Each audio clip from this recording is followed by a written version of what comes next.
If you've been following the Olympics, you know that Team USA had a strong start in the games there in Paris. They lead the world with 12 medals right now. And of course, all eyes are on the U.S. gymnastics team, especially Simone Biles, to raise that count. Yeah, injuries, though, always a wild card whether an athlete performs.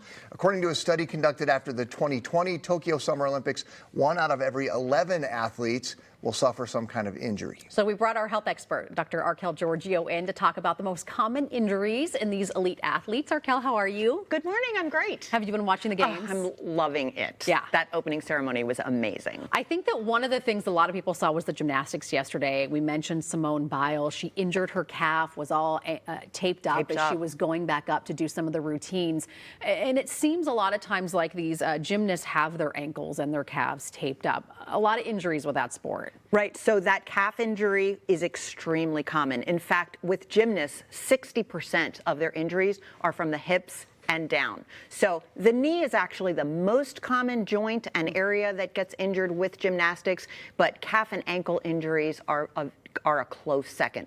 That doesn't mean that the upper extremities, the arms, the shoulders, can't get hurt, but just not as often, about half as much. And if they do get injured in the upper extremity, it's mostly the elbow. That makes sense. Yeah. This is even hard to say given her age, but she's older compared to most of the other the gymnasts. Is that going to weigh into her recovery here? You know, I was looking up studies to see what the answer to that question is, and actually older age is not a risk factor in gymnastics, but younger age is. So if you think about it, elite gymnasts start when they're so young, when their bodies are growing, their skeleton is still changing so much. So it's actually younger athletes in gymnastics that are at risk for higher injuries, and especially to their spine. Yeah.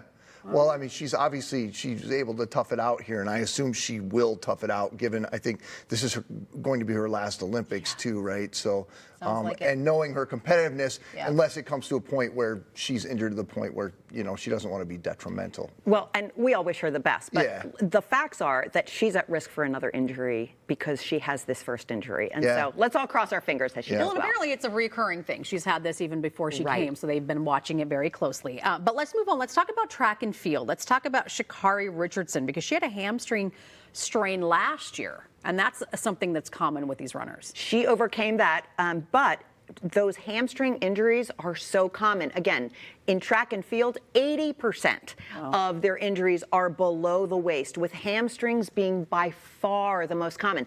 And here's why. When you look at how a runner runs, they are sprinting forward. And so their leg, if we can bring up that graphic, their leg is sprinting forward and they're putting an incredible amount of force.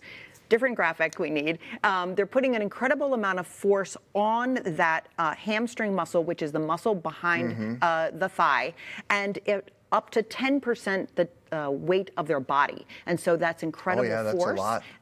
And so that's why it's at such risk. Are there any specific track and field events that are more risk-prone? Injury, Well, the most high risk are those that are called explosive events. And so those are the ones that are sprints and jumps and hurdles, where you're really stressing the length of those muscles and tendons. They can stretch over 10% longer than what their normal length is. So those are the most. However, with long distance marathon running, they're at risk for overuse syndrome. So that's what track and field events are. They're looking at like stress fractures and things like that versus other hamstring pulls or something that happened in that moment. Yes. So, yeah, that makes sense. I think about swimming, because that's a big Olympic sport a lot of people like to watch, and a lot of athletes will say that they do swimming because it's very easy on the bones, it's very easy on the muscles and on the joints. And you look at some of the Americans like Katie Ledecky, Michael Phelps, they've never had swimming injuries.